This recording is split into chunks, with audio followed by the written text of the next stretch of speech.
people are just lazy. They're just going through the motion, just not doing anything original, not doing anything fun. And I'm talking about WWE right now. Wow, what a terrible week of wrestling. It was so bad. Monday Night Raw was bad. Royal Rumble we talked about, it was bad. SmackDown was bad. I watched wrestling this past week from 2016. And oh my gosh, the stories were so much better back then. I don't know what's happened. I don't know what's going on. I don't know if people are just like, well, everyone loves us. We're the best. So just they're going to watch us. It's like, well, you need to put in a little bit more effort. I don't know if it's because they lost half the roster at the mid-level to AEW. That can't be it. Like, what is going on? Like, just, I don't know how. After a Royal Rumble, I watched a couple Raws after Royal Rumble, and that's supposed to be the second best show of the year for Raw. Raw after WrestleMania is always the best, but Raw after Royal Rumble is supposed to be really good. It's supposed to give us all the stories for WrestleMania, and there's nothing. Like, what is going on? Trash. I thought that it would be a really good opportunity, as you said, the day after pay-per-view. That's all of the pay-per-view. That's literally the whole point of pay-per-viewing is a payoff, and then that Monday for you to get the retelling of the story and then the redirecting of business going forward. And we're back at the pre-Monday night wars, where the talent has been spread out. New talent isn't moving up as well, but also there's a dilution of storytelling, right? Mm-hmm. That is a confusion because in other brackets, acrobatics is the thing, right? And it's not really about storytelling. It's how many times can you flip yourself before you land flat on your stomach. The other business is how many times can I hit you with a chair?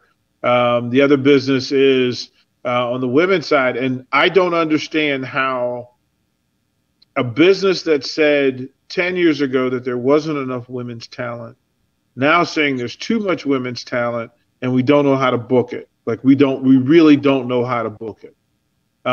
We don't know how to combine the talent. Look, if I was the WWE, and this is the creative in me, is that I would go and create a us versus the world story. If you want things to get interesting, do your March Madness and let's cross over. Let's cross over.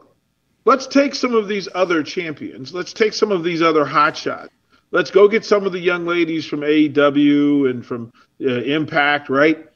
And put them in a bid to see whether they want to be in the WWE or not. Like, it's like the UFC for me.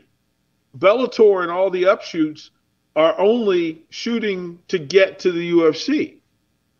Like, that's the major leagues. Nobody's efforting in baseball to be in the minors. Nobody's not trying to be with the Yankees or the Dodgers. That's not how it works. The G League folks would trade their souls to be wearing the Laker colors or wearing the Knicks colors.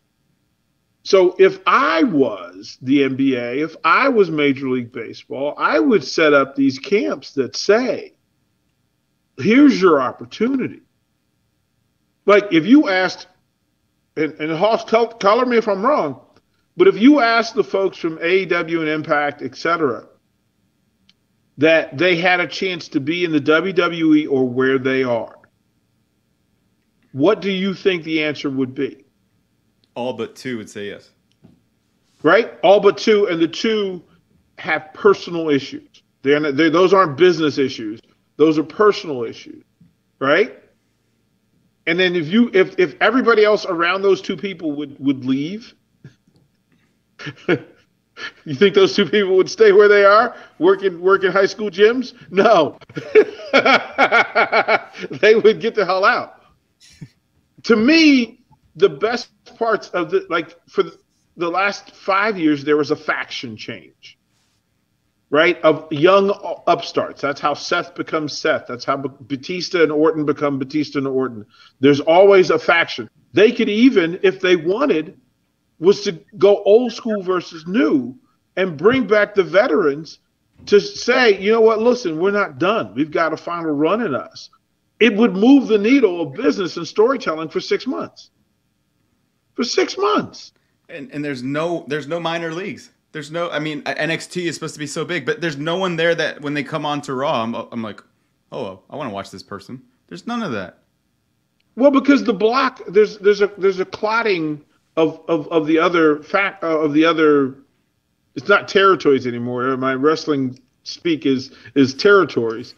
But if the AEW people made themselves available again to the WWE, it changes it. So if you're New Day, you'd much rather be at NXT than AEW.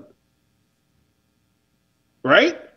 Like if you're Natalia, you'd rather be in NXT and be the champion rather than go to Impact. So there's value. If I'm WWE, I want that statement known to the other folks. Like, you're not us. You're not us. And what happens if WWE pulled NWA and sent its talent to those other events? Right? You imagine if the Bloodline showed up at AEW? Can you imagine the Bloodline showing up at Impact? Right? And just walking in the building. They would literally not know how to do a promo. They'd be like, Right. Like, there's nothing. Like, here's the space. Those guys, look, the best promo folks are in WWE. And the problem is they're not doing promos. No. When was they're doing the full promo at the start of shows, but there's one or two per 2 or 3 hours, and you're missing the storytellers. And it's the same people. It's the same people doing the promos. Carolyn was saying, man, this entrance takes like 10 minutes. It's like, yeah, this is the only entrance people want to see. There's one dude with one promo, with one manager who could talk. The rest don't do it. Well, you don't allow, like, we don't know Braun Strowman, if he was talking in his normal voice, we would know what it sounds like. No. Like, we don't know what he sounds like. We don't know, we know Sheamus because of the accent. McIntyre doesn't talk enough. The New Day built themselves on talking more. Now they talk less. The tag team division, you literally gave your second highest position to Imperium, who nobody wants to hear talk ever about anything. Anything. Like, I don't even know what their angle is. Like, I don't understand. So this is where the return of Vince hurts you. And as sneaky as I would say it, this may be Triple H just letting it turn into crap to get Vince out of the way. So this is Triple H going, yeah, what do you want to do, Vince? Yeah, okay, cool. Good idea. Good idea. Real quick, guys, it's a terrible idea. Real quick, I want to get to the text line. It just refreshed for us finally. So if you guys have been texting in, again, Starter Heyman text line 402-464-5685. They got backlogged a little bit here. But John from Cortland says, complacent bunch talking about wrestling. He said, been enjoying the coverage of wrestling. Thank you very much. Killer talent. And then he also says, back to work. Shout out Charles and Mary Ellen's dinner was killer last evening. We have no doubt. Yeah, they hooked us up. Harrison, you missed it. Thursday down at the new location. Mary Ellen's hooked us up and fed us. They even delivered pork chops and fried chicken and mac and cheese and corn on the cob and lima. Like, they hooked it up, so it's there. John in Cortland knows we'll get to Big Ten wrestling this week. He'll know. He knows during the weekday shows we'll get to wrestling. As a matter of fact, I'm expecting an appearance from Mark Manning. So there's that. Oh, that'd be awesome. With where we were with Vince, the pay-per-view that I was watching was Fastlane in 2016. It's the pay-per-view before WrestleMania and after Royal Rumble in 2016. And Shane McMahon came out on the Raw after that, and he got the biggest pop. And so I haven't seen anyone come back with a big pop. Like why don't we have anyone come back? Why don't we do something like that? Edge came back. That was cool. But it was in the Rumble. It was in the Rumble, and you didn't use him. Like, there was no story. Like, who was he coming to get, and was he allowed to get him? Like, there's no payoff. It's pop and no payoff. And there's a difference between bringing somebody back and then somebody saying, you know what, your return, like Nia Jax. There's no story. That stuck out to me. Like, now what? You should have totally pushed that. Oh, like, I mean, wouldn't that be great to say, you know what, I'm coming back to get Rhea, right? Like, I'm coming back, like, she's supposed to be the new big thing.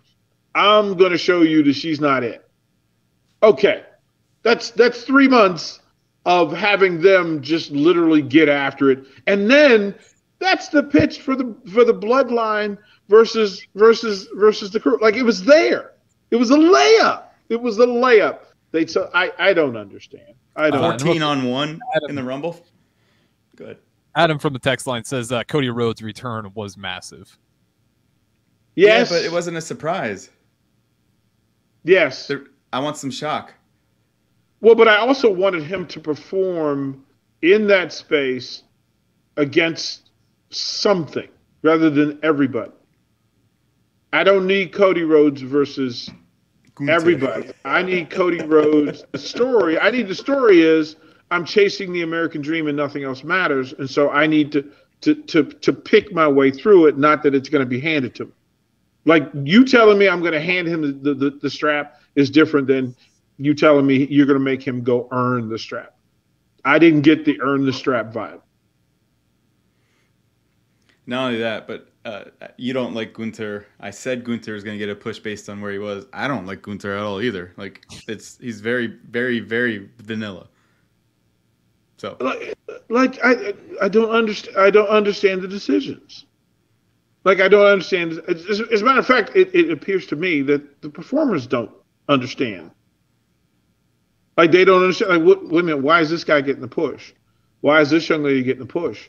I don't think I don't think the people who are making decisions, and this strikes me as this is not Triple H and Shawn. This is something else, and we'll find out what that is. We miss Stephanie. We miss Shane. I hate to say it. And the only way for this, again, the biggest swing and miss is this. If you're going to bring back the chairman of the board, what he does better than anybody is get in the ring and stir up, and you haven't used it. Like, why would, like, we don't get the walk, right? Like, we don't get the walk. We don't get any. Yeah, we don't get Vinny. Like, where is that? And then another swing and miss is, where is the McMahon versus McMahon turn? Because that's ultimately what this is about. And if you made it Shane versus Vince, oh my goodness, business as JR said, business is about to pick up. Make it Vince versus Linda. Right? Vince Linda versus Triple H, just make it real. Just make it like Linda said. Linda comes in and says, I want the women to get more exposure. And then Stephanie comes in and goes, yeah, I want the women to get more exposure, but they got to go through me. Or, you know what? It's my crew of women. And it's the new faction of women that she's been building up over at NXT who don't get the proper run, right? Like, there's just tons of stories that are just sitting there, and they refuse. They refused. And that's my point with Shane. It's, okay, well, he upset people last year, and they kicked him out of WWE. So whatever he did was worse than what Vince McMahon did, and so he can't be forgiven and he can't come back? Seriously? Like, there's so much you could do with Shane, especially at WrestleMania time. Like, what is going on? Yeah, the fact that you tell me that whatever Shane did is worse than Vince, like that has to be the possibilities. That's the shortest list ever.